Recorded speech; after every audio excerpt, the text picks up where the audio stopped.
Hey guys, Derek here. Welcome back to the channel. We are back to watch another episode of Rings of Power. This is episode 5. I don't know what it's called at the moment, but last episode was probably my favorite episode of the series so far, mainly because of the ending. The whole ending sequence where they're, hyping up the trip over to Middle Earth and people are volunteering and all that. Like, it gave me chills. It got me hyped. I was like, this is exactly what I want right now, and I'm so excited to jump into this next episode. Before we do that, if you end up enjoying my reaction, please leave a like on the video. If you're new here or you find yourself coming back often, hit subscribe and ring the bell so you're notified when I upload. And then if you're interested in seeing full uncuts for anything I watch on the channel, consider supporting me on Patreon. That would mean the world as well. But otherwise, let's jump into the episode. Are we getting more Nori storyline? Okay, yeah, that looks like a Harfoot. Tom, my great Tom. Oh, he can talk now. My great. My great thumb. Midsummer we make fun for them to snail while the snailing's good. Snails, yeah, snails. Perils. Like a Danger. You know, Danger zone. anything that'll kill you. Kill. Death. Means to make something dead. He's like, what the F? Thought you guys were peaceful. Talking about death? I'm peril. Oi, don't say that about yourself, brother. You're good. I'm good. You're good. Hopefully. If you're not good, that's gonna be a big bummer. On is fast falling beneath trees of stone. The light in the tower, no longer my home. Is that, I feel like I recognize that rock. I don't know why. Call to me, Lands far away. for I must Into the green marshes. and the way is so long. I've no Wow. rest nor comfort, no comfort. It seems like a Disney movie right now. Sing to me, lands far away. Oh, right. God, this is just stunning. That not all who wander or wander are lost, no matter. Not the all who wander song. are lost. Is this Gandalf? You're singing songs about Gandalf. Who wander or wander are. If this is Gandalf, this song is pretty on the nose. Is this how he knows that? Because he friggin' listens to her sing that song over and over again? Who are you?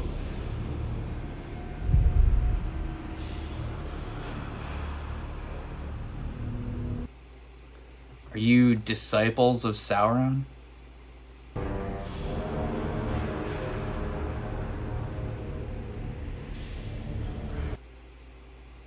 Interesting.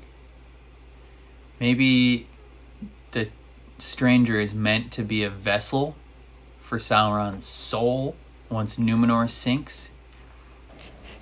I wish you could feel like I do. Soon it will be gone. Okay. I shall miss it. Summon the legions. It is time. I wonder if Adar and the wizard or the stranger are competing factions of who might be the new vessel for Sauron's soul, essentially. Who among you will stand and fight?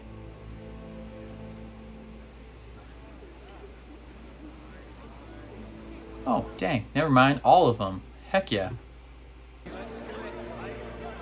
Stand and fight, Waldrig, you son of a bitch. Be quiet. you will die.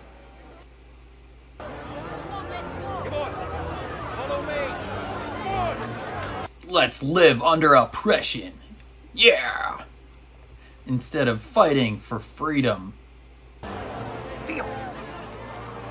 It's our chance. It's our time.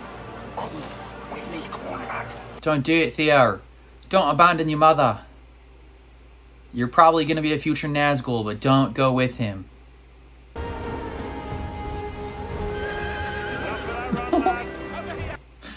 Lifting that horse up.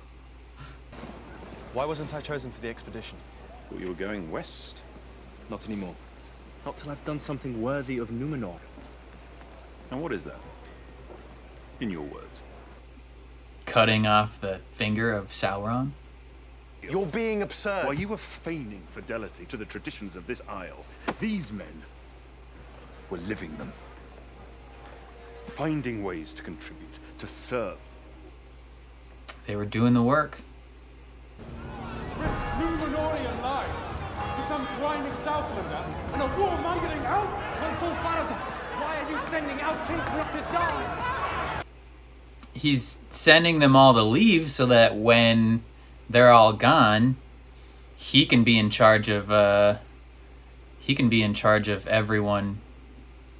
He's, you know.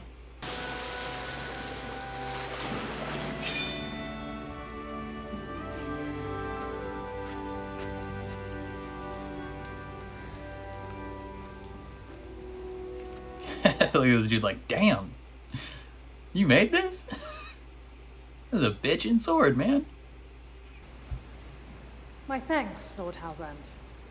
I'm certain your fellowship will prove just as invaluable once you make landfall. Oh, he's not planning to go with.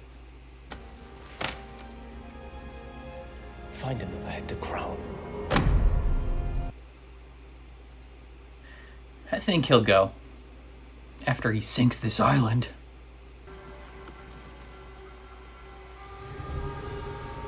Ooh, those are footprints.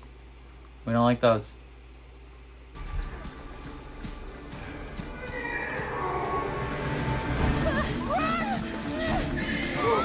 They all run so slow.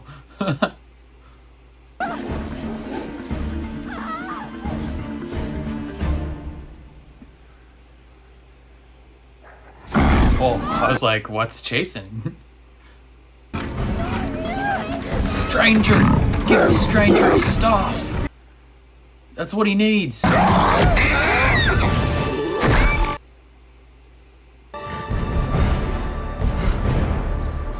Oh, here we go, brava!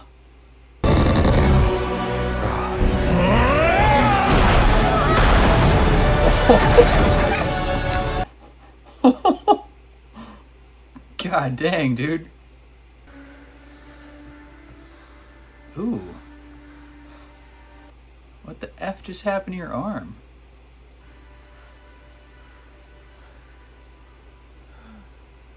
Did that just like bruise your arm? Come at me. All We'll of see you who can score at flesh. once. Anyone that does, I will promote. Oh, Isildur's gonna fight her then.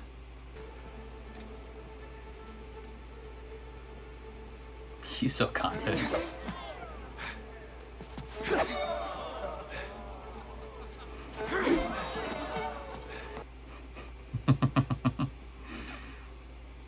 He was going for some headshots.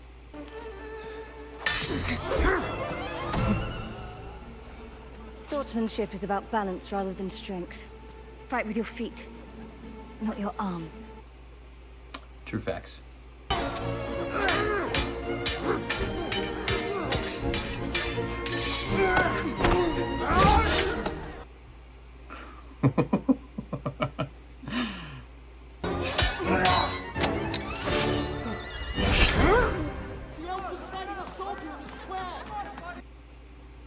Oh, Isildur! Isildur, get promoted to lieutenant. You can have as many swords as you wish.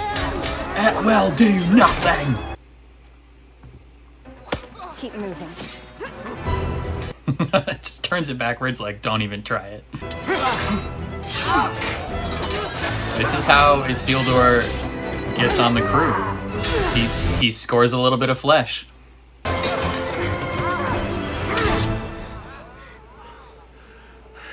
Never trust brute force to best an orc. They're stronger than you. Oh. Close. Well done, Lieutenant. Oh, he gets it.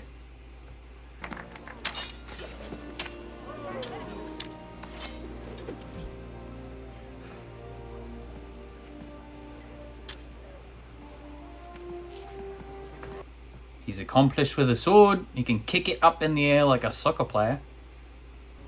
Orders from an elf. When all this is ended, elves will take orders from us. Soon we will save the low men of Middle-earth, lift them up, and give them the king they've long awaited. A king who will be forever in our debt. Fair. So he's looking for easy people to influence and rule over that he can then use to essentially kind of go to war against the elves. I'm going to Middle-earth.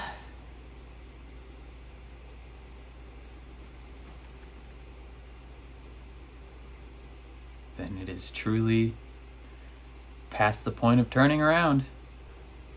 Don't go to Middle-earth. All that awaits you there. Death. Darkness.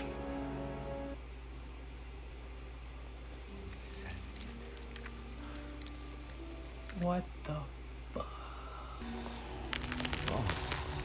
fuck? What you doing, brother? Why would you do that, Nori? What are you thinking? Your hand's gonna break off.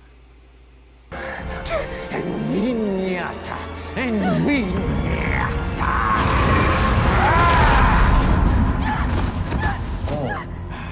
Was he talking in black speech?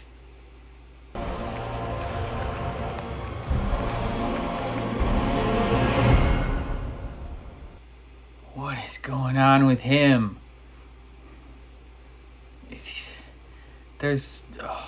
I have theories. I have like 4 different theories about who he could be, and I don't really know.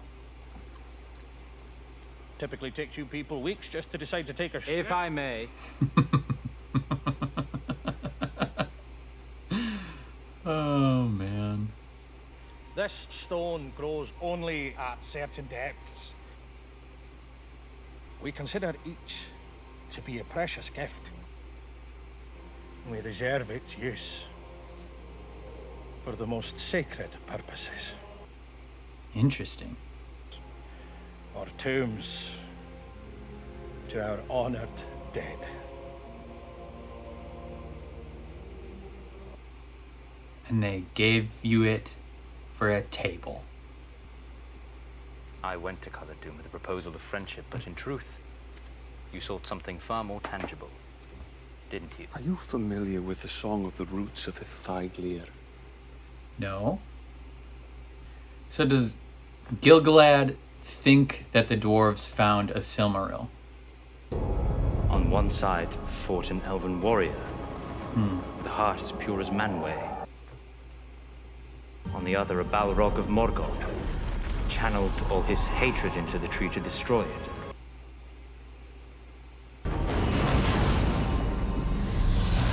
Forging of their conflict. A power. Mithril. A power as pure and light as That's gold. where he thinks Mithril came from? The ore containing the light of the lost Oh. Silmaril. I admit. So Gil-galad did have some ulterior motives. We first took notice of it just prior to Galadriel's return. Look at this black tree, boy. But despite our every effort, our decline has only quickened. Okay, so it looked like this before they sent Galadriel away. That the light of the Eldar, our light, is fading. Wow. I swore an oath to Durin. Good. What a good friend. Hope is never near Elrond. I agree with that, but still. It will be the end not just of our people, but all peoples. True. True. For real. That's for real. One day, I hope you find something that you would be willing to sacrifice anything for. Ooh. The ring. Or the city of Gondor. A horsemaster recruited him.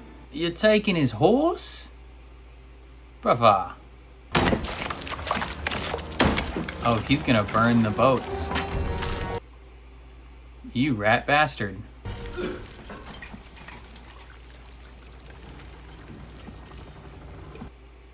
Isildur's already hiding. You're gonna burn him to death. Are you stowing away? Don't. You guys are gonna inadvertently burn this boat by fighting. Of course.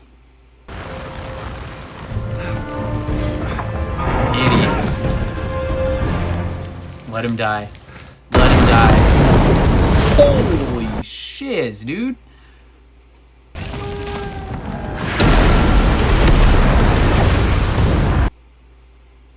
Get him out! What happened? He was in a fishing boat. A cask must have gone up. A cask? He saved my life. He could have just left, but he saved my life. Captain! That's enough to get you on the boat, buddy. Elrond, forgive me. Forgive you that I did not tell you sooner.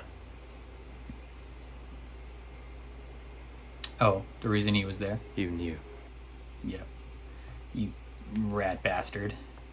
Well, that now our people are doomed unless I break an oath. Betray a friend. I mean, by telling Celebrimbor, didn't you already break the oath? Not so long ago, men like me were fighting alongside them. Men like you, not you yourself.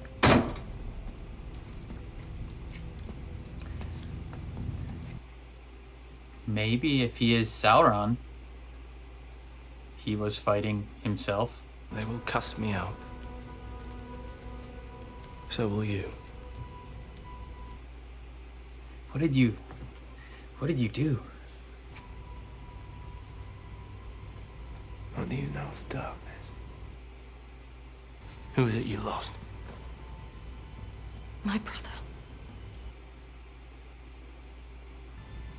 In a place of darkness and despair. By servants of Sauron. Is that enough for you? So this is about vengeance? It is, yes. Why do you keep fighting? You're asking me to go to the one place that I swore never to return. The least you can do is tell me why. Why do you keep fighting? Because I cannot stop. She's crying. Dang. I'm sorry. To your brother. For all of it. You killed him, didn't you? Your sorrow cannot ease my pain. I know what a hammer and tongs is yours. There is no peace to be found for you here. And nor for me. No lasting peace in any path, but that which lies across the sea. He's crying too. Wow. This is a really good scene. I really like this scene. I pledge my loyalty to Sauron. Interesting choice of words. Is he gonna kill him now? I do not serve Sauron. I serve Morgoth. You are Sauron, are you not?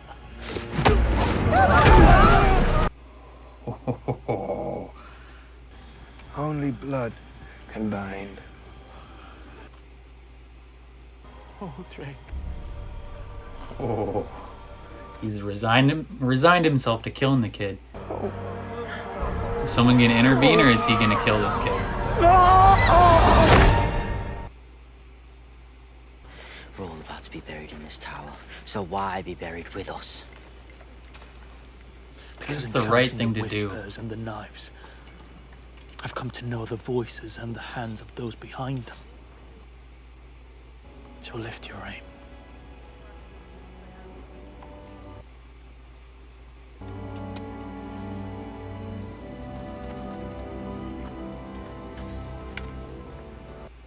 If this kid becomes evil, I'm gonna be so mad. There's something you don't know. Oh, tell him about the sword. Good, good, good. Thinks he can trust him.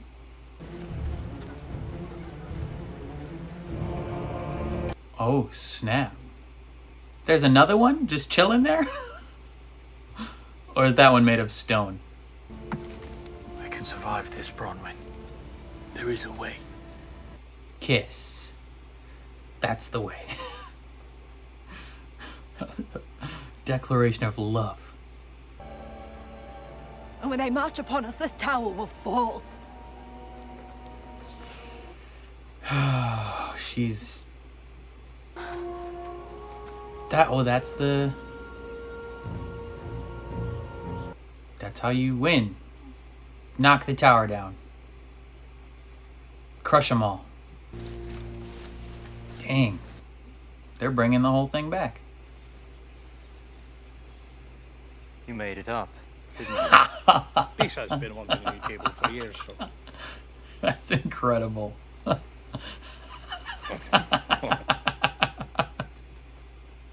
Oh, you goober. You straight up made up a story. Give me the meat and give it to me raw. Our immortal souls will dwindle into nothing. Interesting. So the fate of the entire elven race is in my hands. So it would appear. That's if the thing that they're actually looking for is mithril. Whose hands? Your goddamn hands. Yours. He's like, you're damn right. That's who I am. I'm that guy. Under one condition. Tell Disa the table's from me. Don't push your luck, Elf.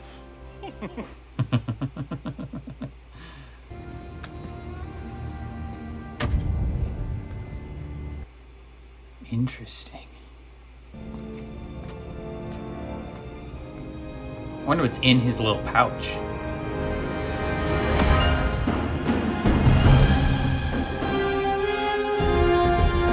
Ooh, you looking good, son.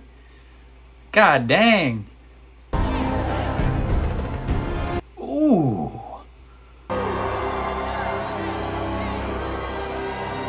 Why is she crying? Oh, Isildur! He earned his spot.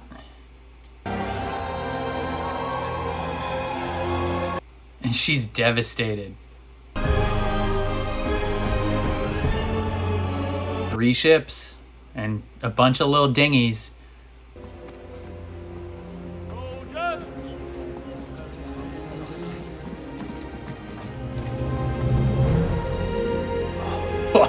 Oh, look at her. God, she's so cool.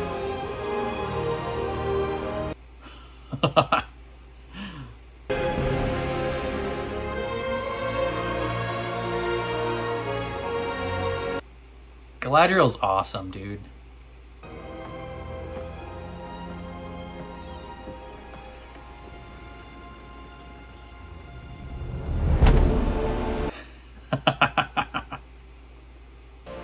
For Middle Earth.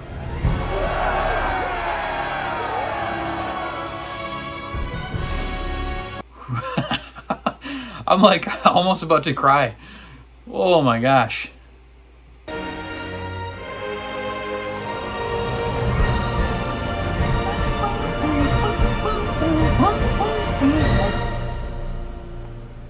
Is that the end of the episode? This show's so good, dude. I swear, this show is so freaking good. Like, I don't know how to explain fully how good this show is. Like, again, you can compare it to House of the Dragon all day, but I feel like it's like apples to oranges in terms of the vibe they're going for, right? House of the Dragon very much is, you know, all about the politics, the, you know, dour nature, you know, the real world nature of these conflicts. And Rings of Power is about the grander scale, if that makes sense. I don't know how to fully explain it. Like a Rings of Power to me has a key element that House of the Dragon does not have, and that is a substantial, real reason to root for the characters and the conflict that they are in, right? Like House of the Dragon, you can root for specific individuals to succeed over other individuals, but this is truly like you're viewing the big good versus evil. It's more of almost an abstract conflict added on, right? House of the Dragon has the real tangible, like this politics, you know, who will become king, this person or this person. Rings of Power has those small individual conflicts as well, but they also, on top of that or surrounding it, have the larger, grander, more or less tangible conflict of good versus evil. Like, we are in the midst of something far grander than Rings of Power, or than House of the Dragon, sorry. Like House of the Dragon, it has that little tease about you know, the coming conflict at the end of like, oh, Targaryen must be on the throne, but that doesn't really mean anything to that story. This story, you know the scale of it and how inspirational that fight is. Like the core conflict and core fight that this show has been building towards the whole time is ingrained not just in the story, but in the everyday lives of people in general, right? Like there is always the morality, good versus evil, built into all of us, regardless of whether you're a person of faith or you're agnostic or you're atheist or really anything like that. There is always this grander good versus evil, you know, fighting for the good that's built into everyone. And it's fantastic. Like, I don't know I don't know how to fully explain it. There's a quote, I believe, from like George R. R. Martin or whatever, when he was talking about you know, his vision for Game of Thrones. You know, he was talking about, you know, Tolkien has his world and it's awesome, but George R. R. Martin wanted to find, you know, what is the tax policy of Middle Earth, like the real world politics and small things that don't come into play. Whereas Game of Thrones and House of the Dragon focus on those smaller, you know, minute details, this show, I feel like, just is so much more inspiring and grand, and it makes me feel things that House of the Dragon does not. And I, not to say that House of the Dragon is bad. I freaking love House of the Dragon, but I think I like this more. It just feels way better, and this is another one of those things where, like, almost like how I felt about say like The Last Jedi or whatever, where I watched this and I'm so enthralled, like so completely engaged, and inspired by everything that's happening on screen, and then I go online and I see the response, and people are like, this show's garbage, the writing is bad, and I'm watching it like, this is incredible. Like, I love this. But yeah, I don't know. Let's talk about some specifics, some specific storylines that are happening. We can talk about the Harfoots and the Stranger. So there's stuff going on with him. I don't like there's stuff going on with everyone. Like I feel like there's 5 different characters and storylines in this show where there's just something underneath. Like, we're not being told the full truth about multiple individuals. And the moment, I feel like, when they reveal all of it is gonna be mind-blowing. But the Stranger, he's learning to speak a little bit. He's not perfect, but he's getting better. He believes he's a danger, and he saves the Harfoots from some wolves or wargs or whatever by doing this like slam, and it like releases a bunch of power.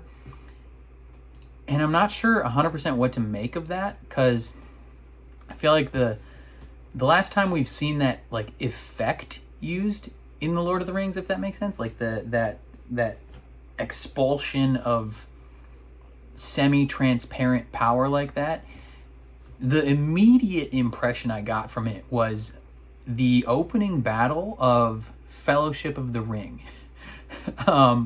When Sauron he has his ring of power on, and he's got his like giant mace in his hand, and he's just like swinging through the crowds of people, and they're going flying.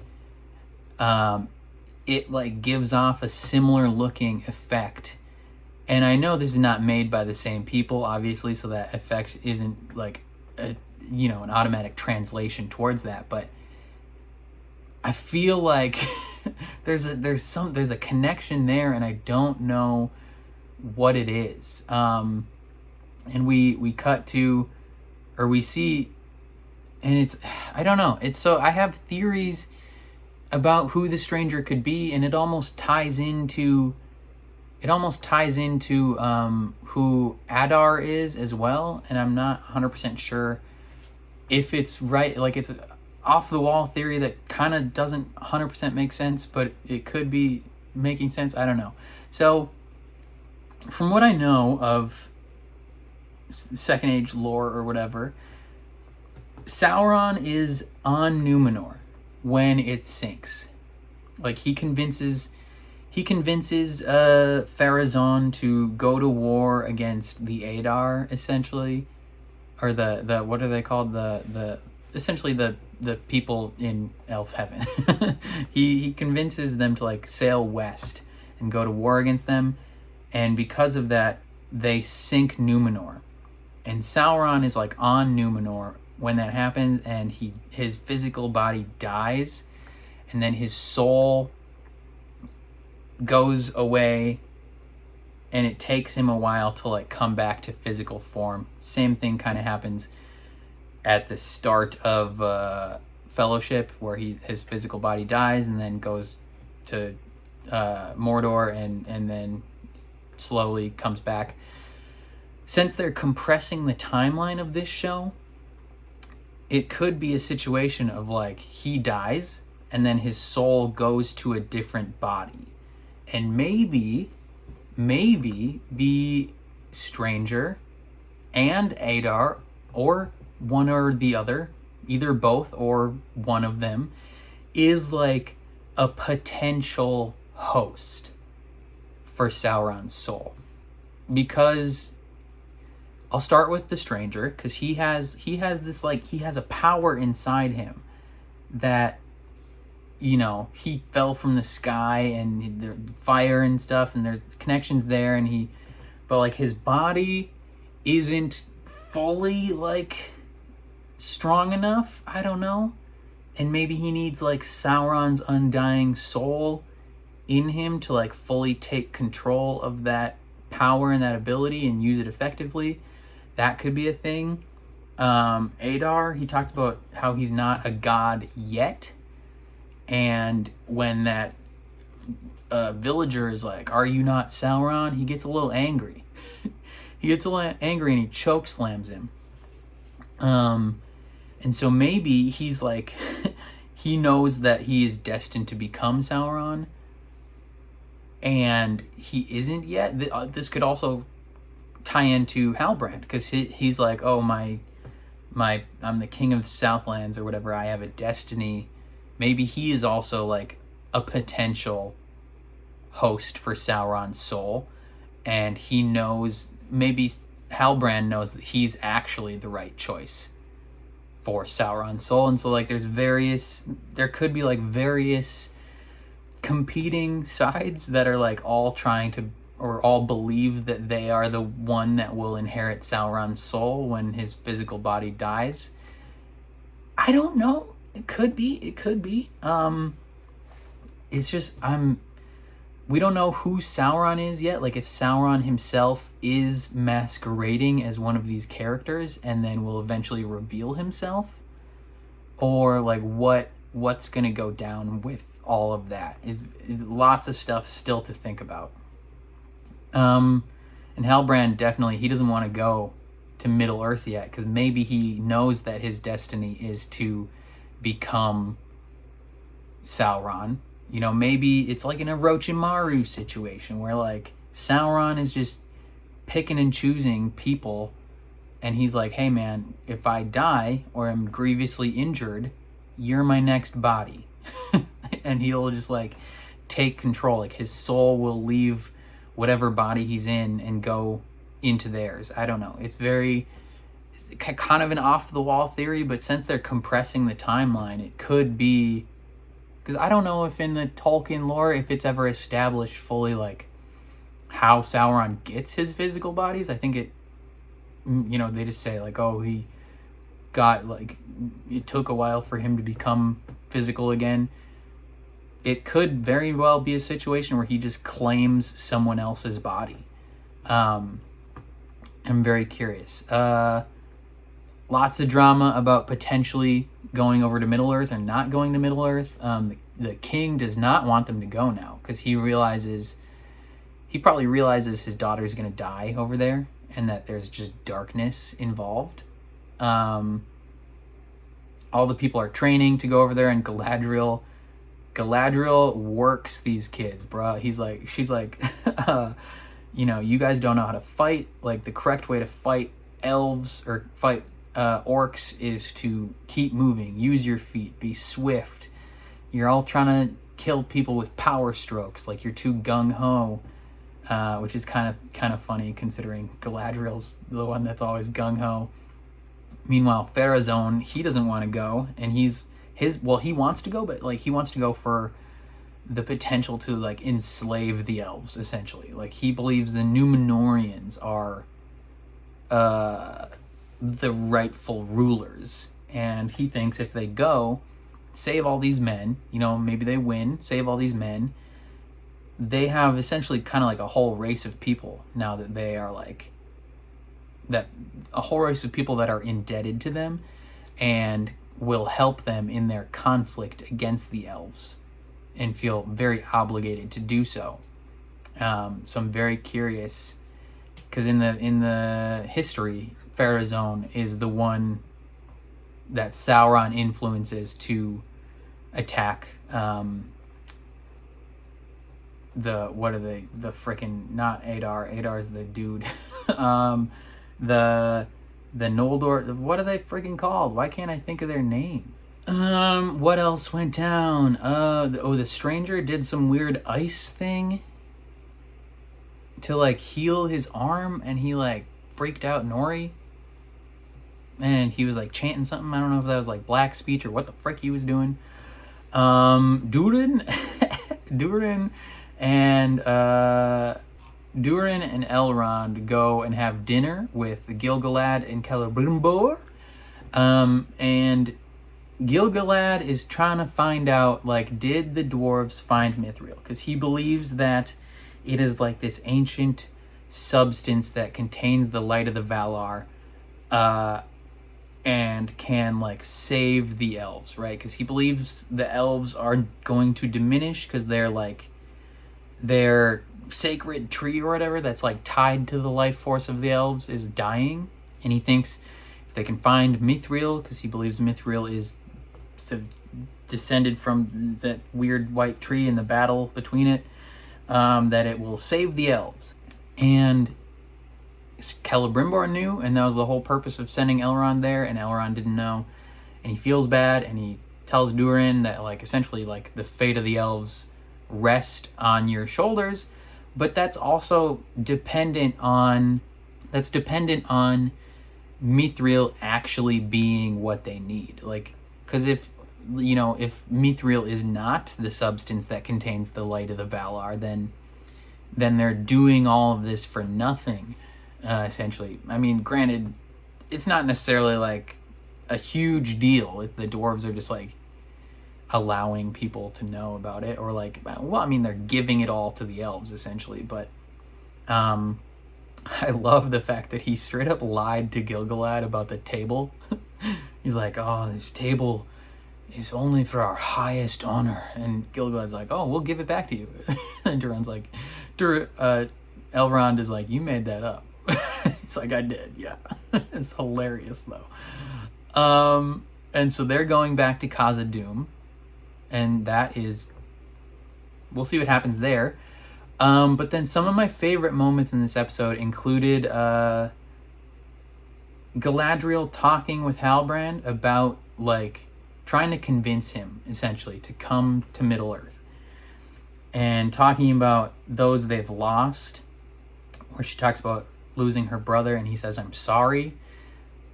I secretly think maybe he's the one that killed her brother, and he was literally apologizing for killing him. But she gets a little vulnerable and she gets real, and she's like, I can't stop fighting. Like, she doesn't know necessarily why. She just knows, she believes that the only thing that's going to ease her pain is at the end of this road. Like, this is the only thing she can see at the moment that could potentially ease her pain. And she's like, this is the only thing that's going to ease your pain too, right? Like, and they're both like kind of crying a little bit, and it was really good. I liked it a lot. Meanwhile, half the tower humans submitted to the orcs, and I think that dude killed that kid, but we're not sure. And they find the stone, like the tower that's there has a carving of, I think, the Witch King or his ancestor or something.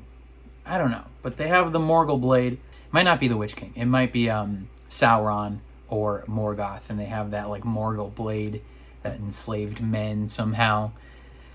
And then all the other tower people are like, yeah, we should give up. And my main man Arondir is like, F that, dude. Like, don't give up. Like, and I think they're gonna set a trap maybe, so when all the orcs get there, they're gonna crush them with the tower. And we'll see what happens with that. But then, yeah, the final little montage of everyone setting sail for Middle-earth. It's just like last episode. It's just so inspiring, and it gets you going. And it's just like, I freaking love this, dude. It's so good. And it gives me hope. Kind of like what Gil-galad said. Hope is the last one to sleep and the first one to wake. When all else is lost, hope is still there. Which I kind of agree with him on, right? Like, even just watching one of the most recent episodes of The Sandman, that's how Dream literally beats Lucifer, is by becoming hope. And it's so good. Halbrand decides to go, and he looks good. He looks like Aragorn. Like, it's crazy. It's crazy how good he looks. And then Galadriel, she's in full armor. Like, she looks dope. And they're setting sail. They're white. All their white armor looks dope. Elendil looks dope. And they're all just stoked to be going on this trip to fight. And it's gonna end in darkness, but it's friggin' fantastic. Friggin' love this show so much. Only 3 episodes left, so And I think this was the longest episode, technically. With credits at the end, it's an hour and 13 minutes. Or no, it's an hour and 12 minutes.